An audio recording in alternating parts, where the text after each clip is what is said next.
domingos anteriores, o púlpito esteve com o nosso irmão pastor, reverendo Jair, e ele trouxe estudos muito oportunos sobre o livro de Jonas, os 4 capítulos, durante 4 domingos seguidos. Hoje nós estamos pensando qual seria um texto apropriado para nós meditarmos. Então, preferi seguir o calendário chamado litúrgico, que é conhecido essa semana como Semana Santa pela maioria, e hoje seria então o Domingo de Ramos, chamado também Domingo de Ramos, mas na verdade é a entrada triunfal de Jesus na cidade de Jerusalém. Na verdade, essa semana última de Jesus Cristo, ela toma uma parte maior dos evangelhos, não só no evangelho de João, mas proporcionalmente, os evangelhos falam mais da última semana de Jesus Cristo aqui, da sua vida terrena, Na verdade, Jesus é o centro da história, é o centro das Escrituras, e tudo converge na pessoa de Jesus. Os evangelhos falam de Jesus, dos fatos, da sua pessoa, da sua obra, e as epístolas servem no sentido de explicar, esses fatos mais detalhadamente. Então, é como nós podemos ler os evangelhos e ler também as epístolas para entender o significado da pessoa e da obra de Cristo. E aqui nós encontramos, nesse primeiro domingo, quando ele vai entrar na cidade de Jerusalém, o que as pessoas fizeram para recebê-lo naquela oportunidade.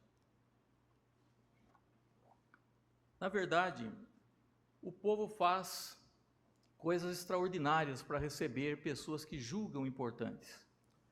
Nós sabemos, nosso país que é aficionado ao futebol, e quando uma seleção é campeã já faz tempo, mas quando foi campeã, nas vezes em que foram sempre bem recebidas, mesmo o atleta, alguém que se destaca. Isso já começa no aeroporto, nos carros de bombeiros, carros abertos, com batedores, e com banquetes, com autoridades, passeios, enfim, é costume receber pessoas importantes da melhor forma possível, e Jesus já havia estado em Jerusalém, mas agora ele ia entrar de uma maneira diferente nessa cidade. Mesmo exemplo da nossa casa, quando nós recebemos alguém, nós fazemos tudo para que a pessoa se sinta bem, se sinta realmente considerada naquela oportunidade. Então, a cidade de Jerusalém, há mais de 2000 anos, teve essa visita, que foi uma visita especial, e foram dadas as boas-vindas a Jesus Cristo.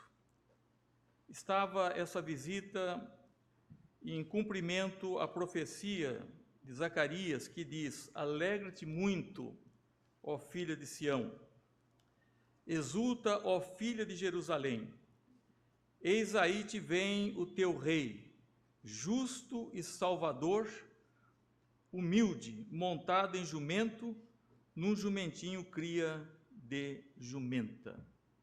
Alegra-te, aí vem o teu rei.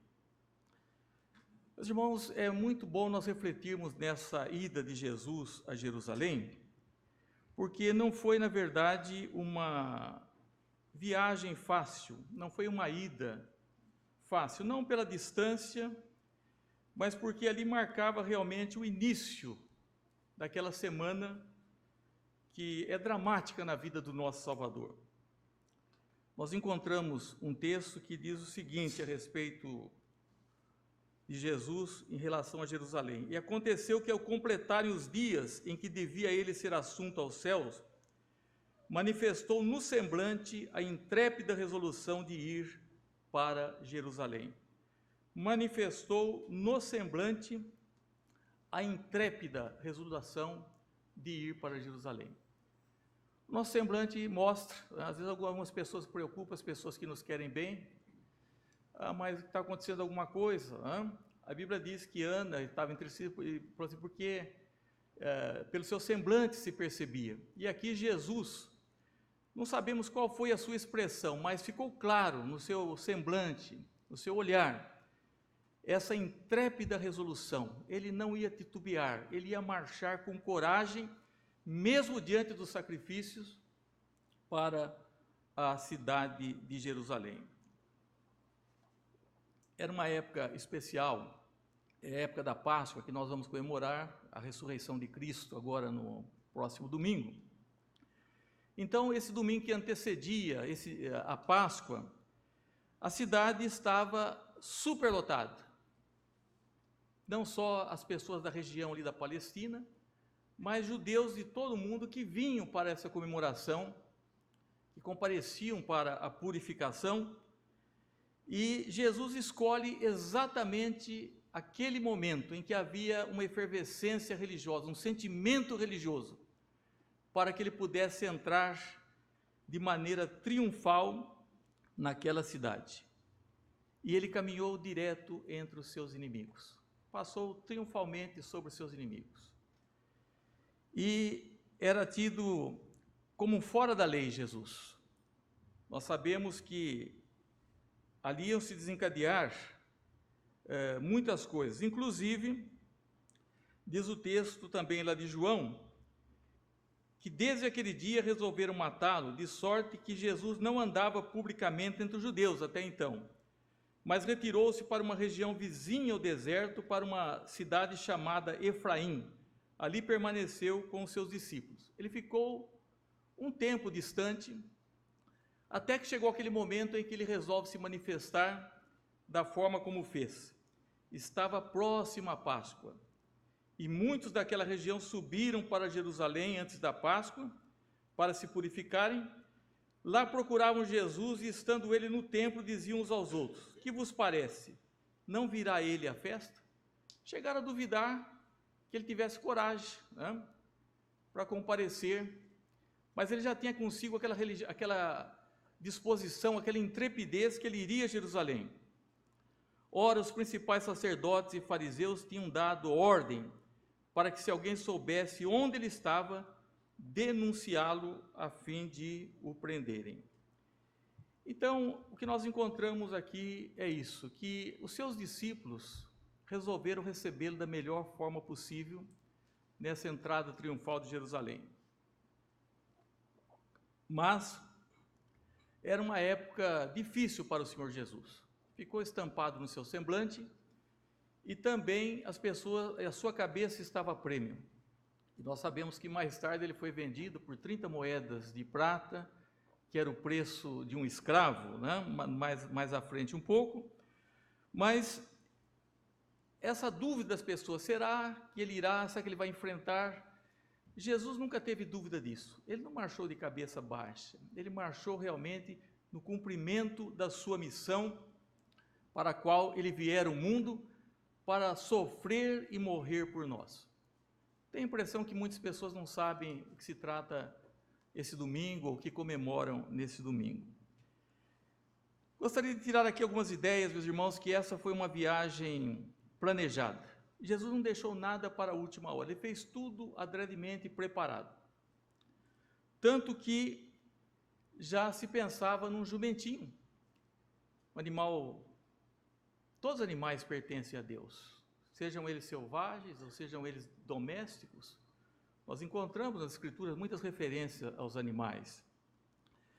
E nesse caso, quando ele fosse soltar o jumentinho, ele falou: olha, vocês dois vão lá e pegam o jumentinho. Se eles perguntarem, daí havia uma senha, né? E a senha era: o Senhor precisa dele, o Senhor precisa dele.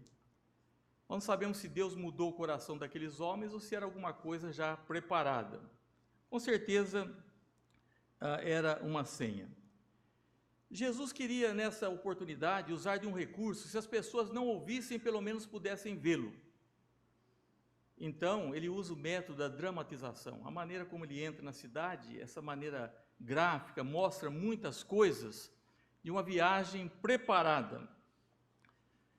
Naturalmente, a Bíblia tem muitas figuras assim. O próprio Jeremias, né, ele, quando profetizou que o povo iria para a escravidão, isso era muito doloroso ao coração do profeta, mas era uma realidade.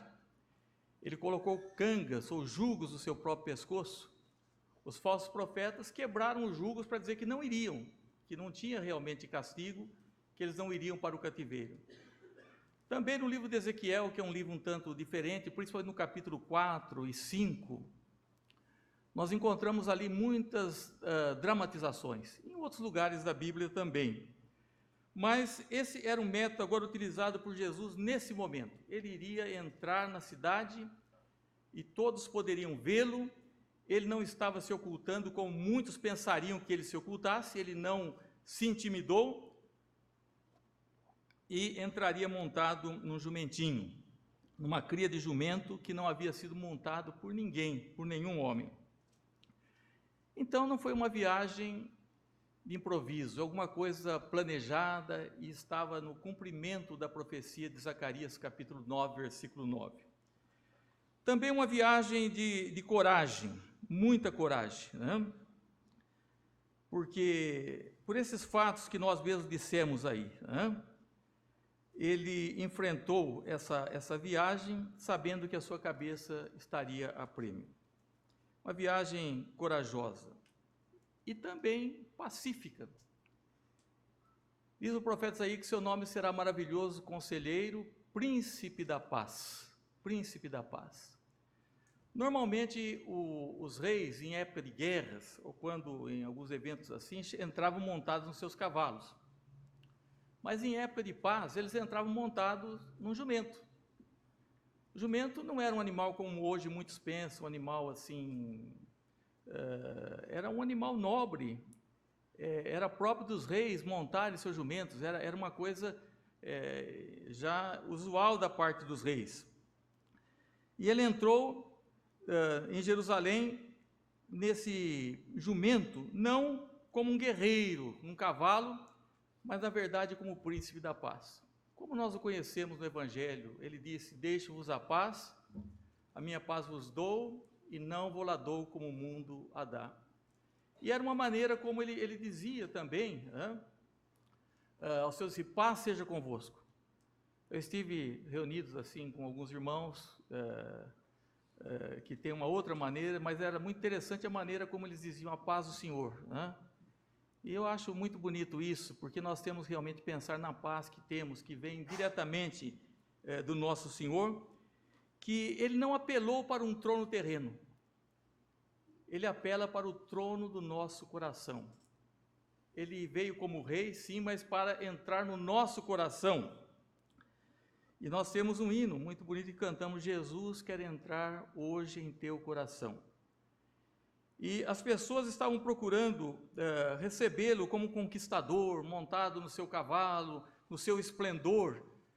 Mas não era esse reino que ele estava, daquele momento, apregoando. Ele estava falando que ele queria reinar no coração das pessoas, não com pompa, mas com extrema humildade. O teu rei, humilde, pacífico, montado num jumentinho. E essa viagem era uma reivindicação da sua realeza. Como dissemos, foi o cumprimento lá de Zacarias 9:9, diz que alegra-te, Sião, aí vem o teu rei. Então, Jesus, na verdade, ele é o rei. Ele nunca negou isso. Diante de Pilatos, Pilatos perguntou, indagou: você é o rei de Judeus? Ele falou: tu dizes. Então as pessoas, para zombar dele, puseram uma coroa de espinhos e escreveram sobre a cruz: Jesus Cristo Nazareno, Rei dos Judeus, as iniciais dessa expressão. Nas 3 línguas que pudesse o mundo todo conhecer: grego, hebraico e romano, latim, né? No latim. E Jesus se apresenta, ele é, na verdade, o Rei dos Reis, e ele queria reinar no coração daquelas pessoas, mas eles não estavam preparados para isso. Eles tinham uma outra concepção naquele momento, não do Cristo que veio como cordeiro para morrer em nosso lugar. E era, na verdade, também uma viagem de compaixão. Essa palavra marca o ministério de Jesus Cristo. Muitas vezes se deparou com a multidão. Aqui ele chorou, mas uma vez ele olhou a multidão e disse que se compadeceu dela porque eram como ovelhas que não têm pastor, como ovelhas que não têm pastor. Então, nessa entrada em Jerusalém, era como que se ele estendesse a mão e dissesse: vocês não querem me aceitar como rei. E as pessoas estavam com ódio, invejosas, não queriam recebê-lo, mas Jesus as confrontou com amor. Tudo isso acontece nesse domingo que antecede o que nós chamamos domingo da Páscoa, domingo da ressurreição. A gente incrédula não se deu conta de que a oportunidade estava ali, mas disse: se conheceras por ti mesmo, ainda hoje, o que te é devido à paz, mas isso está agora oculto aos teus olhos. Eles queriam um Messias guerreiro, que os livrasse do domínio político de Roma. Eles não tinham realmente essa compreensão, essa clareza que muitos tiveram e que nós temos tido, que Jesus Cristo, ele veio primeiro como cordeiro, como servo sofredor, mas ele não abdicou realmente do seu papel de rei, nunca deixou realmente isso de lado. Então, ele se lamentava por aqueles que não tinham prazer, pelo contrário, diz aqui o texto que muitos procuravam eliminá-lo, procuravam matá-lo. E alguém pode falar: bom, mas isso é terrível, né? Tirar a vida. Mas não é só isso também, a indiferença é uma coisa terrível. Uma das piores coisas que pode fazer é você ser indiferente para com uma pessoa, hostilizá-la, né? Com seu silêncio. E havia as diferentes reações diante de Jesus, até o ponto, esse ódio, ele ia não só da indiferença, até o ponto do desejo de matá-lo, de eliminá-lo. Então Jesus chorou em meio a tanta gente, porque ele sabia que dentro de poucos dias ele desfilaria também por as ruas daquela cidade, carregando a sua cruz. Ele seria rechaçado e seria realmente uma das coisas mais trágicas da história humana, o sacrifício e a morte de Jesus Cristo. Então ele chorou ao ver realmente aquele pessoal incrédulo, aquele pessoal que não entendiam e que não queriam aceitá-lo, na verdade, como rei. E Jesus disse: sobre ti virão dias em que os teus inimigos te cercarão de trincheiras e por todos os lados te apertarão o cerco e te arrasarão e aos teus filhos dentro de ti. Não deixarão em ti pedra sobre pedra, porque não reconheceste a oportunidade da tua visitação. Essa palavra oportunidade é uma palavra muito importante. Quantas oportunidades nós perdemos? E Jesus então preanunciou o que iria acontecer dali a alguns anos.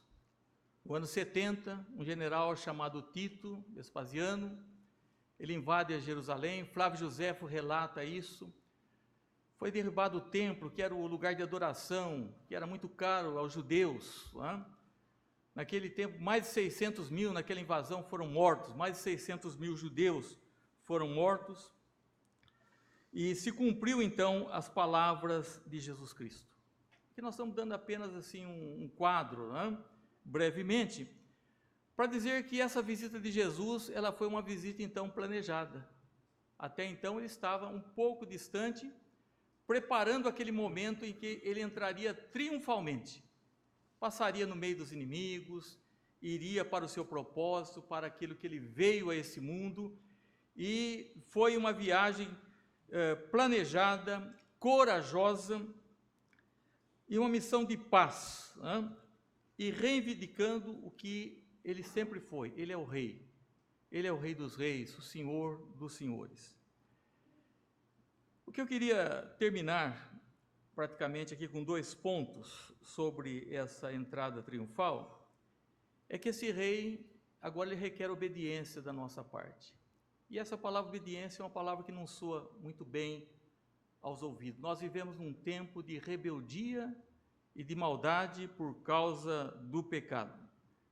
As pessoas talvez queiram um rei como tenha na Inglaterra, na Espanha, às vezes mais uma questão honorífica, mas não um rei que tenha autoridades. A autoridade está mais na mão dos primeiros ministros que propriamente no rei. Então as pessoas elas não querem realmente obedecer. Não é só obediência ao pai, obediência aos professores, obediência aos líderes. Não, é a obediência a Deus. Desde que Adão pecou, esse sentimento é um sentimento muito frágil em nós. Satanás quer nos levar à desobediência. O apóstolo Paulo diz que Jesus, ele não teve por usurpação o ser igual a Deus, mas ele esvaziou-se a si mesmo, assumiu a forma humana, e como homem, ele foi obediente, essa palavra, obediente e até a morte de cruz. É interessante a gente ver a obediência de Jesus nos evangelhos. No dia em que seus pais pensaram tê-lo perdido, a mãe fez uma censura suave, que eu creio que era própria de Maria. Ela falou: meu filho, por que fizesse isso, né? Seu pai e eu estávamos preocupados. Ele poderia falar: não, mas vocês me esqueceram aqui, vocês andaram o caminho de um dia, né? Agora talvez que vocês se lembraram de mim. Ele não foi grosseiro de maneira nenhuma, né, com a sua mãe, mas na verdade, eu creio que Maria e José pensaram que ele tivesse entre os parentes, estivesse ali caminhando, eram famílias, né, famílias amigas, mas o fato é que demorou muito para ser encontrado, a tal ponto que houve preocupação. Mas ele respondeu com muita delicadeza: vocês não sabiam que eu deveria estar na casa de meu pai? Ah, se os nossos adolescentes tivessem realmente esse desejo de estar, nossos jovens, como Jesus. Outra ocasião dos impostos. Ele falou: olha, dai a César o que é de César, a Deus o que é de Deus, né? Providenciou a dracma para que fosse pago lá o tributo. Na ocasião do batismo, João Batista ficou numa situação terrível, né? Quando Jesus se apresentou para ser batizado: fui eu que tenho que ser batizado por ti, agora o senhor quer que eu o batize? Acho que ele falou: não vou fazer isso. Jesus falou: João, vamos, vamos cumprir toda a lei, né? Vamos manter a questão como está escrito, e Jesus se submete ao batismo. Caso de Pedro, quando ele lava os pés dos discípulos, Pedro falou: de maneira nenhuma, tudo menos isso, o senhor não vai me lavar os pés. Pedro: se eu não te lavar, não tens parte comigo. Jesus, da sua humilhação, como servo, ele é obediente, de uma obediência ilimitada ao Pai e àqueles que precisavam ser obedientes, aos seus pais e a Deus. Satanás tem usado muito isso, a desobediência, a rebeldia, a rebelião, principalmente quem incita esse tipo de sentimento terrível. Então Jesus, como ele obedeceu em tudo, ele pede coisas para nós que não são difíceis de obedecer. Pelo contrário, quando ele pede coisas a nós, ele pede que são coisas que são boas para nós mesmos, que são boas para a nossa família, que são boas para a nossa igreja, para o reino de Deus. Mas nós achamos tão difícil, porque, na verdade, não se pensa num rei com autoridade. É com uma pessoa que pensa num rei como a rainha da Inglaterra, que ela dá o seu parecer, o seu conselho, um rei da Espanha e outro, mas eles não querem que o rei governe. E Jesus Cristo quer governar. Ele quer governar as nossas vidas, a nossa família, ele quer governar a nossa igreja. Mas se somos rebeldes, então nós não entendemos nada a respeito do Evangelho. E é um rei que merece louvor também, merece louvor e adoração. Diz o texto que, indo eles, estendiam no caminho suas vestes, e quando se aproximava da descida do monte, toda a multidão, os discípulos, passou jubilosa a louvar a Deus em alta voz, por todos os milagres que tinham visto, dizendo: bendito é o rei que vem em nome do Senhor, paz no céu e glória nas maiores alturas. Ora, alguns dos fariseus lhe disseram em meio à multidão: mestre, repreende os seus discípulos. Mas ele respondeu: asseguro-vos que se eles se calarem, as próprias pedras clamarão.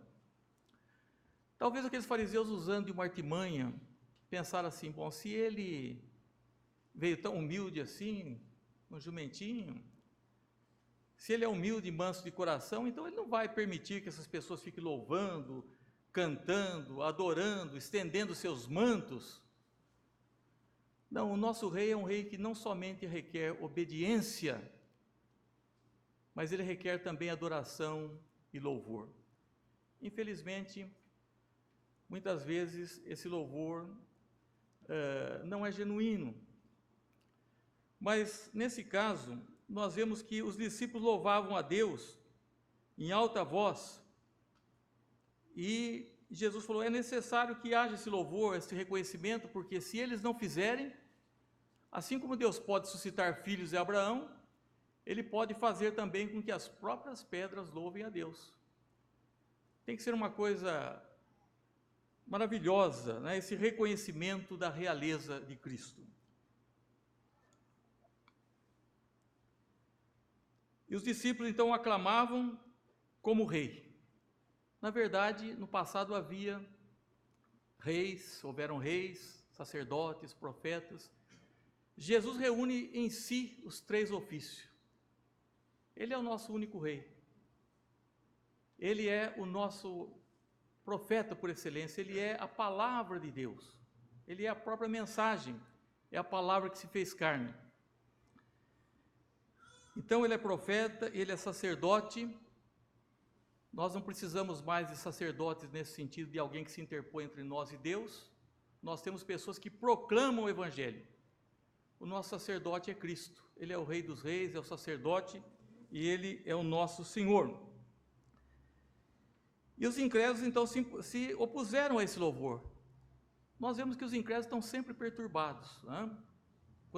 Quando também o cego de Jericó, coitado, necessitado, vendo que aquela era a oportunidade, começou a clamar, as pessoas queriam que Jesus fizesse eles se calarem. E Jesus falou, não, nós precisamos externar realmente o que nós pensamos em relação ao nosso Deus. E eles estendiam, os discípulos, suas vestes. Eles não tinham muitas coisas, talvez fosse o pouco que tinham. As pessoas eram desprovidas de quase tudo naqueles tempos, para que Jesus passasse por elas.